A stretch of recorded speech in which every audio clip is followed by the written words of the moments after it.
ভালোবাসার মানুষটা যখন তোমাকে অবহেলা করে তখন কষ্টটা শুধু মনেই থাকে না, তা ধীরে ধীরে আত্মসম্মানকেও ক্ষতবিক্ষত করে দেয়।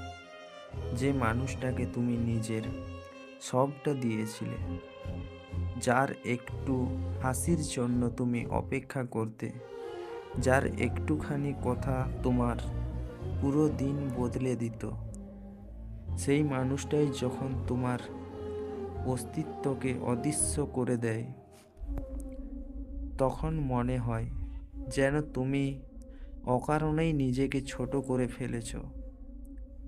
অবহেলা মানে শুধু কথা না বলা নয়, অবহেলা মানে তোমার অনুভূতিগুলোকে গুরুত্ব না দেওয়া, তোমার কষ্ট দেখেও না দেখার ভান করা, তোমার ভালোবাসাকে স্বাভাবিক ধরে নেওয়া। সবচেয়ে বেশি কষ্ট লাগে তখনই যখন তুমি বোঝো তুমি আগের মতো আর প্রয়োজনীয় নও। তুমি চেষ্টা করছো, বোঝাতে চাইছো, ঠিক করতে চাইছো, আর সেই মানুষটা ধীরে ধীরে দূরে সরে যাচ্ছে, যেমন কিছুই হয়নি। এই সময়টায় নিজেকে দোষ দেওয়া খুব সহজ মনে হয়। আমি কি কম ভালোবাসলাম? আমি কি যথেষ্ট ছিলাম না? কিন্তু সত্যটা হলো, ভালোবাসা কখনো একপক্ষে হওয়া উচিত নয়। যেখানে শুধু একজন দেয় আর অন্যজন শুধুই নেয়, সেখানে ভালোবাসা নয়, সেখানে ক্লান্তি জন্মায়। অবহেলা পাওয়া মানে তুমি অযোগ্য নও।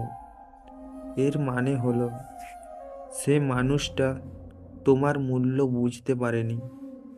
নিজেকে মনে করিয়ে দাও তুমি ভালোবাসার যোগ্য।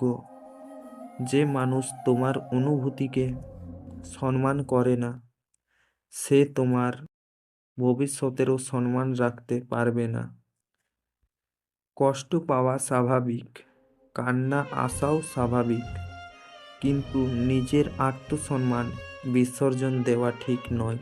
কখনো কখনো দূরে সরে যাওয়াই সবচেয়ে বড় আত্মরক্ষা।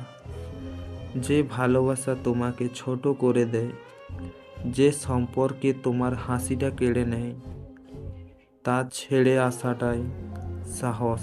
মনে রেখো, একদিন এমন কেউ আসবে যে তোমার নীরবতাও বুঝবে, অবহেলাকে নয়, তোমাকে আঁকলে রাখবে। ভিডিওটি ভালো লেগে থাকলে অবশ্যই like, comment, share and subscribe করে নেবে আমার চ্যানেলটিকে।